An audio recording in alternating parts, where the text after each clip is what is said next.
श्रीमहामृत्युञ्जयस्तोत्रम् विनियोगः।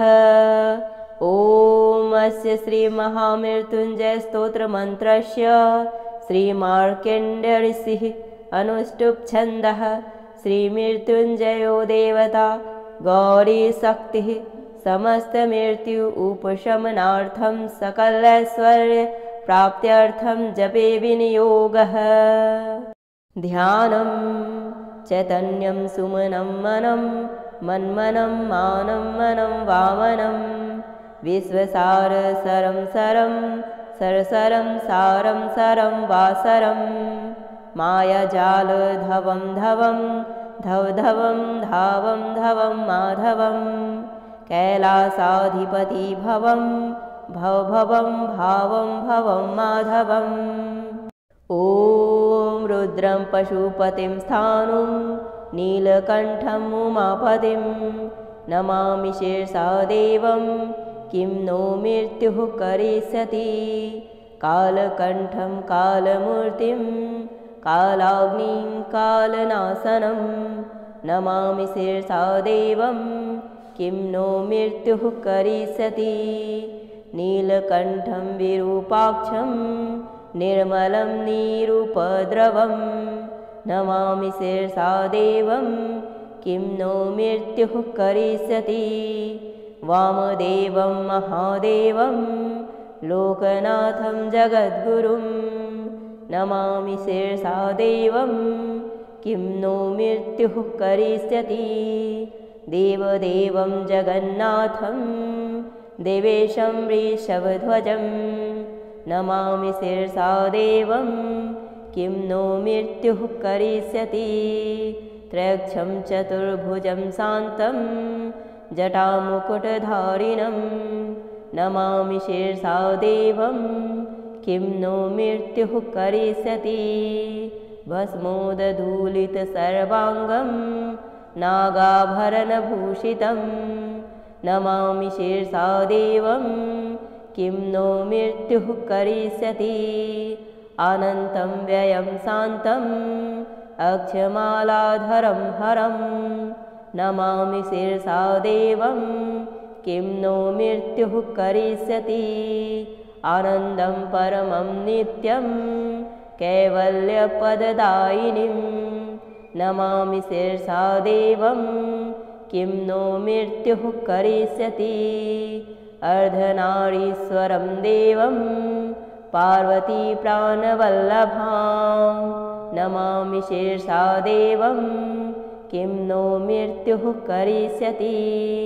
प्रलयस्थितिकर्तारम् आदिकर्तारमीश्वरं नमामि शिरसा देवं किं नो मृत्युः करिष्यति।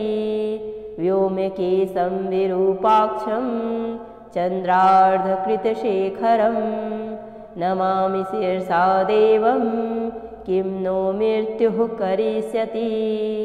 गङ्गाधरं शशिधरं शङ्करं शूलपाणिनिं नमामि शिरसा देवं किं नो मृत्युः करिष्यति। स्वर्गापवर्गदातारं सृष्टिस्थित्यन्तकारिणं नमामि शिरसा देवं किं नो मृत्युः करिष्यति। कल्पायुर्देहि मे नित्यं यावदायुररोगतां नमामि शिरसा देवं किं नो मृत्युः करिष्यति। शिवेशानं महादेवं वामदेवं सदाशिवं नमामि शिरसा देवं किं नो मृत्युः करिष्यति। उत्पत्तिस्थितिसंहारकर्तारम् ईश्वरं गुरुं नमामि शिरसा देवं किं नो मृत्युः करिष्यति। मार्कण्डे कृतं स्तोत्रं यः पठेत् शिवसन्निधौ तस्य मृत्युभयं नास्ति नाग्निचोर्भयं क्वचित्। शतावृतं प्रकीर्तव्यं सङ्कटे कष्टनाशनं शुचि भूत्वा पठे स्तोत्रं सर्वसिद्धिप्रदायकं मृत्युञ्जय महादेव त्राहि मां शरणागतं जन्ममृत्युजरारोगैः पीडितं कर्मबन्धनैः तावकसत्त्वद्गतप्राणः त्वच्चितोऽहं सदा मृड इति विज्ञाप्य देवेशं त्र्यम्बकाख्यममुं जपेत् नमः शिवाय शाम्बाय हरये परमात्मने प्रणतक्लेशनाशाय योगिनां पतये नमः। विनियोगः ॐ अस्य श्रीमहामृत्युञ्जयस्तोत्रमन्त्रस्य श्रीमार्कण्डेयऋषिः अनुष्टुप्छन्दः श्रीमृत्युञ्जयो देवता गौरीशक्तिः समस्तमृत्यु उपशमनार्थं सकलैश्वर्यप्राप्त्यर्थं जपे विनियोगः।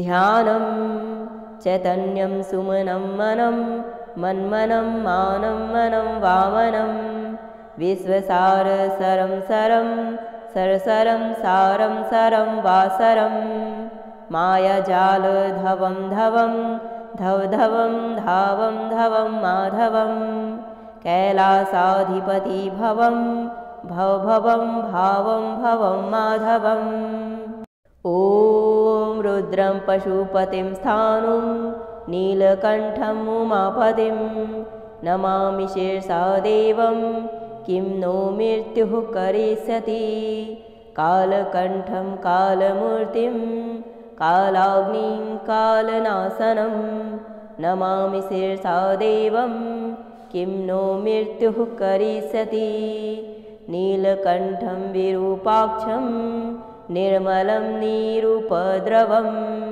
नमामि शिरसा देवं किं नो मृत्युः करिष्यति वामदेवं महादेवं लोकनाथं जगद्गुरुं नमामि शिरसा देवं किं नो मृत्युः करिष्यति देवदेवं जगन्नाथं देवेशं वृषभध्वजं नमामि शिरसा देवं किं नो मृत्युः करिष्यति त्रयक्षं चतुर्भुजं शान्तं जटामुकुटधारिणं नमामि शिरसा देवं किं नो मृत्युः करिष्यति भस्मोदधूलितसर्वाङ्गं नागाभरणभूषितं नमामि शिरसा देवं किं नो मृत्युः करिष्यति अनन्तं व्ययं शान्तम् अक्षमालाधरं हरं नमामि शिरसा देवं किं नो मृत्युः करिष्यति आनन्दं परमं नित्यं कैवल्यपददायिनीं नमामि शिरसा देवं किं नो मृत्युः करिष्यति अर्धनारीश्वरं देवं पार्वतीप्राणवल्लभां नमामि शिरसा देवं किं नो मृत्युः करिष्यति प्रलयस्थितिकर्तारम् आदिकर्तारमीश्वरं नमामि शिरसा देवं किं नो मृत्युः करिष्यति व्योमकेशं विरूपाक्षं चन्द्रार्धकृतशेखरं नमामि शिरसा देवं किं नो मृत्युः करिष्यति गंगाधरं शशिधरं शङ्करं शूलपाणिनिं नमामि शिरसा देवं किं नो मृत्युः करिष्यति स्वर्गापवर्गदातारं सृष्टिस्थित्यन्तकारिणं नमामि शिरसा देवं किं नो मृत्युः करिष्यति कल्पायुर्देहि मे नित्यं यावदायुररोगतां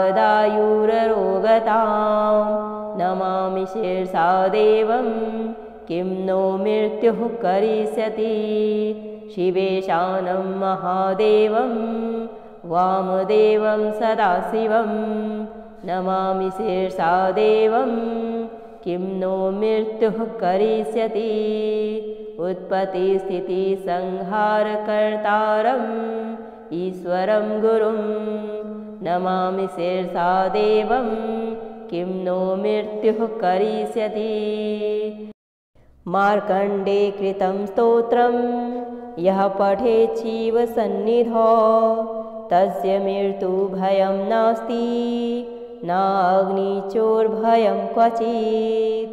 शतावृतं प्रकीर्तव्यं सङ्कटे कष्टनाशनं शुचि भूत्वा पठे स्तोत्रं सर्वसिद्धिप्रदायकं। मृत्युञ्जय महादेव त्राहि मां शरणागतं। जन्म मृत्युजरारोगैः पीडितं कर्मबन्धनैः तावक सत्त्वद्गतप्राणः त्वच्चितोऽहं सदा मृड इति विज्ञाप्य देवेशं त्र्यम्बकाख्यममुं जपेत्। नमः शिवाय शाम्बाय हरये परमात्मने प्रणतक्लेशनाशाय योगिनां पतये नमः। विनियोगः ॐ अस्य श्रीमहामृत्युञ्जयस्तोत्रमन्त्रस्य श्रीमार्कण्डेयऋषिः अनुष्टुप्छन्दः। श्रीमृत्युञ्जयो देवता गौरीशक्तिः समस्तमृत्यु उपशमनार्थं सकलैश्वर्यप्राप्त्यर्थं जपे विनियोगः। ध्यानं चैतन्यं सुमनं मनं मन्मनं मानं मनं वामनं विश्वसारसरं सरं सरसरं सारं सरं वासरं मायाजालधवं धवं धवधवं धावं धवं माधवं कैलासाधिपति भवं भवभवं भावं भवं माधवम्। ॐ रुद्रं पशुपतिं स्थाणुं नीलकण्ठम् उमापतिं नमामि शिरसा देवं किं नो मृत्युः करिष्यति। कालकण्ठं कालमूर्तिं कालाग्निं कालनाशनं नमामि शिरसा देवं किं नो मृत्युः करिष्यति। नीलकण्ठं विरूपाक्षं निर्मलं निरुपद्रवं नमामि शिरसा देवं किं नो मृत्युः करिष्यति। वामदेवं महादेवं लोकनाथं जगद्गुरुं नमामि शिरसा देवं किं नो मृत्युः करिष्यति। देवदेवं जगन्नाथं देवेशं वृषभध्वजं नमामि शिरसा देवं किं नो मृत्युः करिष्यति। त्रयक्षं चतुर्भुजं शान्तं जटामुकुटधारिणं नमामि शिरसा देवं किं नो मृत्युः करिष्यति। भस्मोदधूलितसर्वाङ्गं नागाभरणभूषितं नमामि शिरसा देवं किं नो मृत्युः करिष्यति। अनन्तं व्ययं शान्तम् अक्षमालाधरं हरं नमामि शिरसा देवं किं नो मृत्युः करिष्यति। आनन्दं परमं नित्यं कैवल्यपददायिनीं नमामि शिरसा देवं किं नो मृत्युः करिष्यति। अर्धनारीश्वरं देवं पार्वती प्राणवल्लभां नमामि शिरसा देवं किं नो मृत्युः करिष्यति। प्रलयस्थितिकर्तारम् आदिकर्तारमीश्वरं नमामि शिरसा देवं किं नो मृत्युः करिष्यति। व्योमकेशं विरूपाक्षं चन्द्रार्धकृतशेखरं नमामि शिरसा देवं किं नो मृत्युः करिष्यति। गङ्गाधरं शशिधरं शङ्करं शूलपाणिनिं नमामि शिरसा देवं किं नो मृत्युः करिष्यति स्वर्गापवर्गदातारं सृष्टिस्थित्यन्तकारिणं नमामि शिरसा देवं किं नो मृत्युः करिष्यति कल्पायुर्देहि मे नित्यं यावदायुररोगतां नमामि शिरसा देवं किं नो मृत्युः करिष्यति शिवेशानं महादेवं वामदेवं सदाशिवं नमामि शिरसा देवं किं नो मृत्युः करिष्यति उत्पत्तिस्थितिसंहारकर्तारम् ईश्वरं गुरुं नमामि शिरसा देवं किं नो मृत्युः करिष्यति मार्कण्डे कृतं स्तोत्रं यः पठेत् शिवसन्निधौ तस्य मृत्युभयं नास्ति नाग्निचोर्भयं क्वचित् शतावृतं प्रकीर्तव्यं सङ्कटे कष्टनाशनं शुचि भूत्वा पठे स्तोत्रं सर्वसिद्धिप्रदायकं मृत्युञ्जय महादेव त्राहि मां शरणागतं जन्ममृत्युजरारोगैः पीडितं कर्मबन्धनैः तावक सत्त्वद्गतप्राणः त्वच्चितोऽहं सदा मृड इति विज्ञाप्य देवेशं त्र्यम्बकाख्यममुं जपेत् नमः शिवाय शाम्बाय हरये परमात्मने प्रणतक्लेशनाशाय योगिनां पतये नमः विनियोगः ॐ अस्य श्रीमहामृत्युञ्जयस्तोत्रमन्त्रस्य श्रीमार्कण्डेयऋषिः अनुष्टुप्छन्दः श्रीमृत्युञ्जयो देवता गौरीशक्तिः समस्तमृत्यु उपशमनार्थं सकलैश्वर्यप्राप्त्यर्थं जपे विनियोगः ध्यानं चैतन्यं सुमनं मनं मन्मनं मानं मनं वामनं विश्वसारसरं सरं सरसरं सारं सरं वासरं मायाजालधवं धवं धवधवं धावं धवं माधवं कैलासाधिपति भवं भवभवं भावं भवं माधवम् ॐ रुद्रं पशुपतिं स्थाणुं नीलकण्ठम् उमापतिं नमामि शिरसा देवं किं नो मृत्युः करिष्यति कालकण्ठं कालमूर्तिं कालाग्निं कालनाशनं नमामि शिरसा देवं किं नो मृत्युः करिष्यति नीलकण्ठं विरूपाक्षं निर्मलं निरुपद्रवं नमामि शिरसा देवं किं नो मृत्युः करिष्यति वामदेवं महादेवं लोकनाथं जगद्गुरुं नमामि शिरसा देवं किं नो मृत्युः करिष्यति देवदेवं जगन्नाथं देवेशं वृषभध्वजं नमामि शिरसा देवं किं नो मृत्युः करिष्यति त्रयक्षं चतुर्भुजं शान्तं जटामुकुटधारिणं नमामि शिरसा देवं किं नो मृत्युः करिष्यति भस्मोदधूलितसर्वाङ्गं नागाभरणभूषितं नमामि शिरसा देवं किं नो मृत्युः करिष्यति अनन्तं व्ययं शान्तम् अक्षमालाधरं हरं नमामि शिरसा देवं किं नो मृत्युः करिष्यति आनन्दं परमं नित्यं कैवल्यपददायिनीं नमामि शिरसा देवं किं नो मृत्युः करिष्यति अर्धनारीश्वरं देवं पार्वती प्राणवल्लभां नमामि शीर्षा देवं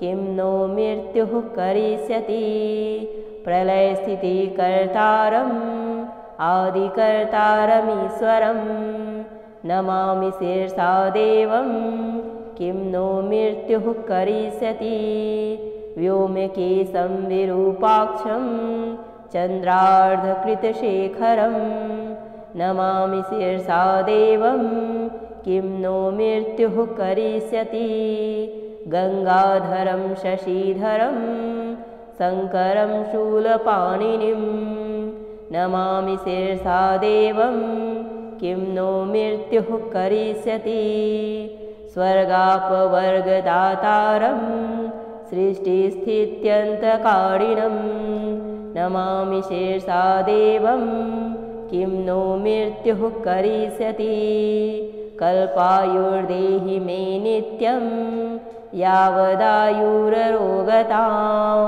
नमामि शीर्षा देवं किं नो मृत्युः करिष्यति शिवेशानं महादेवं वामदेवं सदाशिवं नमामि शीर्षा देवं किं नो मृत्युः करिष्यति उत्पत्तिस्थितिसंहारकर्तारम् ईश्वरं गुरुं नमामि शीर्षा देवं किं नो मृत्युः करिष्यति मार्कण्डे कृतं स्तोत्रं यः पठेत् शिवसन्निधौ तस्य मृत्युभयं नास्ति नाग्निचोर्भयं क्वचित् शतावृतं प्रकीर्तव्यं सङ्कटे कष्टनाशनं शुचि भूत्वा पठे स्तोत्रं सर्वसिद्धिप्रदायकं मृत्युञ्जय महादेव त्राहि मां शरणागतं जन्ममृत्युजरारोगैः पीडितं कर्मबन्धनैः तावक सत्त्वद्गतप्राणः त्वच्चितोऽहं सदा मृड इति विज्ञाप्य देवेशं त्र्यम्बकाख्यममुं जपेत् नमः शिवाय शाम्बाय हरये परमात्मने प्रणतक्लेशनाशाय योगिनां पतये नमः विनियोगः ॐ अस्य श्रीमहामृत्युञ्जयस्तोत्रमन्त्रस्य श्रीमार्कण्डेयऋषिः अनुष्टुप्छन्दः श्रीमृत्युञ्जयो देवता गौरीशक्तिः समस्तमृत्यु उपशमनार्थं सकलैश्वर्यप्राप्त्यर्थं जपे विनियोगः ध्यानं चैतन्यं सुमनं मनं मन्मनं मानं मनं वामनं विश्वसारसरं सरं सरसरं सारं सरं वासरं मायाजालधवं धवं धवधवं धावं धवं माधवं कैलासाधिपति भवं भवभवं भावं भवं माधवम् ॐ रुद्रं पशुपतिं स्थाणुं नीलकण्ठं उमापतिं नमामि शीर्षा देवं किं नो मृत्युः करिष्यति कालकण्ठं कालमूर्तिं कालाग्निं कालनाशनं नमामि शीर्षा देवं किं नो मृत्युः करिष्यति नीलकण्ठं विरूपाक्षं निर्मलं निरुपद्रवं नमामि शीर्षा देवं किं नो मृत्युः करिष्यति वामदेवं महादेवं लोकनाथं जगद्गुरुं नमामि शीर्षा देवं किं नो मृत्युः करिष्यति देवदेवं जगन्नाथं देवेशं वृषभध्वजं नमामि शीर्षा देवं किं नो मृत्युः करिष्यति त्रयक्षं चतुर्भुजं शान्तं जटामुकुटधारिणं नमामि शीर्षा देवं किं नो मृत्युः करिष्यति भस्मोदधूलितसर्वाङ्गं नागाभरणभूषितं नमामि शिरसा देवं किं नो मृत्युः करिष्यति अनन्तं व्ययं शान्तम् अक्षमालाधरं हरं नमामि शिरसा देवं किं नो मृत्युः करिष्यति आनन्दं परमं नित्यं कैवल्यपददायिनीं नमामि शिरसा देवं किं नो मृत्युः करिष्यति अर्धनारीश्वरं देवं पार्वतीप्राणवल्लभां नमामि शिरसा देवं किं नो मृत्युः करिष्यति प्रलयस्थितिकर्तारम् आदिकर्तारमीश्वरं नमामि शिरसा देवं किं नो मृत्युः करिष्यति व्योमकेशं विरूपाक्षं चन्द्रार्धकृतशेखरं नमामि शिरसा देवं किं नो मृत्युः करिष्यति गङ्गाधरं शशिधरं शङ्करं शूलपाणिनिं नमामि शिरसा देवं किं नो मृत्युः करिष्यति स्वर्गापवर्गदातारं सृष्टिस्थित्यन्तकारिणं नमामि शिरसा देवं किं नो मृत्युः करिष्यति कल्पायुर्देहि मे नित्यं यावदायुररोगतां नमामि शिरसा देवं किं नो मृत्युः करिष्यति शिवेशानं महादेवं वामदेवं सदाशिवं नमामि शिरसा देवं किं नो मृत्युः करिष्यति उत्पत्तिस्थितिसंहारकर्तारम् ईश्वरं गुरुं नमामि शिरसा देवं किं नो मृत्युः करिष्यति मार्कण्डे कृतं स्तोत्रं यः पठेत् शिवसन्निधौ तस्य मृत्युभयं नास्ति नाग्निचोर्भयं क्वचित् शतावृतं प्रकीर्तव्यं सङ्कटे कष्टनाशनं शुचि भूत्वा पठे स्तोत्रं सर्वसिद्धिप्रदायकं मृत्युञ्जय महादेव त्राहि मां शरणागतं जन्ममृत्युजरारोगैः पीडितं कर्मबन्धनैः तावक सत्त्वद्गतप्राणः त्वच्चितोऽहं सदा मृड इति विज्ञाप्य देवेशं त्र्यम्बकाख्यममुं जपेत् नमः शिवाय शाम्बाय हरये परमात्मने प्रणतकलेशनाशाय योगिनां पतये नमः विनियोगः ॐ अस्य श्रीमहामृत्युञ्जयस्तोत्रमन्त्रस्य श्रीमार्कण्डेयऋषिः अनुष्टुप्छन्दः श्रीमृत्युञ्जयो देवता गौरीशक्तिः समस्तमृत्यु उपशमनार्थं सकलैश्वर्यप्राप्त्यर्थं जपे विनियोगः ध्यानं चैतन्यं सुमनं मनं मन्मनं मानं मनं वामनं विश्वसारसरं सरं सरसरं सारं सरं वासरं मायाजालधवं धवं धवधवं धावं धवं माधवं कैलासाधिपति भवं भवभवं भावं भवं माधवम् ॐ रुद्रं पशुपतिं स्थाणुं नीलकण्ठं उमापतिं नमामि शिरसा देवं किं नो मृत्युः करिष्यति कालकण्ठं कालमूर्तिं कालाग्निं कालनाशनं नमामि शिरसा देवं किं नो मृत्युः करिष्यति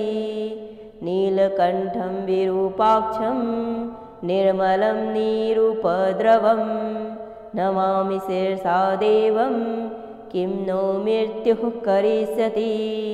वामदेवं महादेवं लोकनाथं जगद्गुरुं नमामि शिरसा देवं किं नो मृत्युः करिष्यति। देवदेवं जगन्नाथं देवेशं वृषभध्वजं नमामि शिरसा देवं किं नो मृत्युः करिष्यति। त्रयक्षं चतुर्भुजं शान्तं जटामुकुटधारिणं नमामि शिरसा देवं किं नो मृत्युः करिष्यति। भस्मोदधूलितसर्वाङ्गं नागाभरणभूषितं नमामि शिरसा देवं किं नो मृत्युः करिष्यति। अनन्तं व्ययं शान्तं अक्षमालाधरं हरं नमामि शिरसा देवं किं नो मृत्युः करिष्यति। आनन्दं परमं नित्यं कैवल्यपददायिनीं नमामि शिरसा देवं किं नो मृत्युः करिष्यति। अर्धनारीश्वरं देवं पार्वती प्राणवल्लभां नमामि शिरसा देवं किं नो मृत्युः करिष्यति।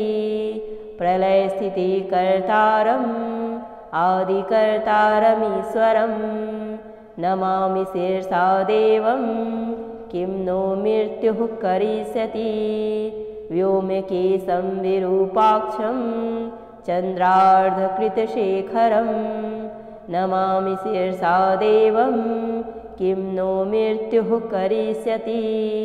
गंगाधरं शशिधरं शङ्करं शूलपाणिनिं नमामि शिरसा देवं किं नो मृत्युः करिष्यति। स्वर्गापवर्गदातारं सृष्टिस्थित्यन्तकारिणं नमामि शिरसा देवं किं नो मृत्युः करिष्यति। कल्पायुर्देहि मे नित्यं यावदायुररोगतां नमामि शिरसा देवं किं नो मृत्युः करिष्यति। शिवेशानं महादेवं वामदेवं सदाशिवं नमामि शिरसा देवं किं नो मृत्युः करिष्यति। उत्पत्तिस्थितिसंहारकर्तारम् ईश्वरं गुरुं नमामि शिरसा देवं किं नो मृत्युः करिष्यति। मार्कण्डे कृतं स्तोत्रं यः पठेत् शिवसन्निधौ तस्य मृत्युभयं नास्ति नाग्निचोर्भयं क्वचित्। शतावृतं प्रकीर्तव्यं सङ्कटे कष्टनाशनं शुचि भूत्वा पठे स्तोत्रं सर्वसिद्धिप्रदायकं। मृत्युञ्जय महादेव त्राहि मां शरणागतं। जन्ममृत्युजरारोगैः पीडितं कर्मबन्धनैः तावक सत्त्वद्गतप्राणः त्वच्चितोऽहं सदा मृड इति विज्ञाप्य देवेशं त्र्यम्बकाख्यममुं जपेत्। नमः शिवाय शाम्बाय हरये परमात्मने प्रणतकलेशनाशाय योगिनां पतये नमः। विनियोगः ॐ अस्य श्रीमहामृत्युञ्जयस्तोत्रमन्त्रस्य श्रीमार्कण्डेयऋषिः अनुष्टुप्-छन्दः। श्रीमृत्युञ्जयो देवता गौरीशक्तिः समस्तमृत्यु उपशमनार्थं सकलैश्वर्यप्राप्त्यर्थं जपे विनियोगः। ध्यानं चैतन्यं सुमनं मनं मन्मनं मानं मनं वामनं विश्वसारसरं सरं सरसरं सारं सरं वासरं मायाजालधवं धवं धवधवं धावं धवं माधवं कैलासाधिपति भवं भवभवं भावं भवं माधवम्। ॐ रुद्रं पशुपतिं स्थाणुं नीलकण्ठं उमापतिं नमामि शिरसा देवं किं नो मृत्युः करिष्यति। कालकण्ठं कालमूर्तिं कालाग्निं कालनाशनं नमामि शिरसा देवं किं नो मृत्युः करिष्यति। नीलकण्ठं विरूपाक्षं निर्मलं निरुपद्रवं नमामि शिरसा देवं किं नो मृत्युः करिष्यति। वामदेवं महादेवं लोकनाथं जगद्गुरुं नमामि शिरसा देवं किं नो मृत्युः करिष्यति। देवदेवं जगन्नाथं देवेशं वृषभध्वजं नमामि शिरसा देवं किं नो मृत्युः करिष्यति। त्रयक्षं चतुर्भुजं शान्तं जटामुकुटधारिणं नमामि शिरसा देवं किं नो मृत्युः करिष्यति। भस्मोदधूलितसर्वाङ्गं नागाभरणभूषितं नमामि शिरसा देवं किं नो मृत्युः करिष्यति। अनन्तं व्ययं शान्तम् अक्षमालाधरं हरं नमामि शिरसा देवं किं नो मृत्युः करिष्यति। आनन्दं परमं नित्यं कैवल्यपददायिनीं नमामि शिरसा देवं किं नो मृत्युः करिष्यति। अर्धनारीश्वरं देवं पार्वती प्राणवल्लभां नमामि शिरसा देवं किं नो मृत्युः करिष्यति। प्रलयस्थितिकर्तारम् आदिकर्तारमीश्वरं नमामि शिरसा देवं किं नो मृत्युः करिष्यति। व्योमकेशं विरूपाक्षं चन्द्रार्धकृतशेखरं नमामि शिरसा देवं किं नो मृत्युः करिष्यति। गंगाधरं शशिधरं शङ्करं शूलपाणिनिं नमामि शिरसा देवं किं नो मृत्युः करिष्यति। स्वर्गापवर्गदातारं सृष्टिस्थित्यन्तकारिणं नमामि शिरसा देवं किं नो मृत्युः करिष्यति। कल्पायुर्देहि मे नित्यं यावदायुररोगतां नमामि शिरसा देवं किं नो मृत्युः करिष्यति। शिवेशानं महादेवं वामदेवं सदाशिवं नमामि शिरसा देवं किं नो मृत्युः करिष्यति। उत्पत्तिस्थितिसंहारकर्तारम् ईश्वरं गुरुं नमामि शिरसा देवं किं नो मृत्युः करिष्यति। मार्कण्डे कृतं स्तोत्रं यः पठेत् शिवसन्निधौ तस्य मृत्युभयं नास्ति नाग्निचोर्भयं क्वचित्। शतावृतं प्रकीर्तव्यं सङ्कटे कष्टनाशनं शुचिभूत्वा पठे स्तोत्रं सर्वसिद्धिप्रदायकं। मृत्युञ्जय महादेव त्राहि मां शरणागतं। जन्ममृत्युजरारोगैः पीडितं कर्मबन्धनैः तावक सत्त्वद्गतप्राणः त्वच्चितोऽहं सदा मृड इति विज्ञाप्य देवेशं त्र्यम्बकाख्यममुं जपेत्। नमः शिवाय शाम्बाय हरये परमात्मने प्रणतकलेशनाशाय योगिनां पतये नमः। इति मार्कण्डकृतं महामृत्युञ्जयस्तोत्रं सम्पूर्णम्।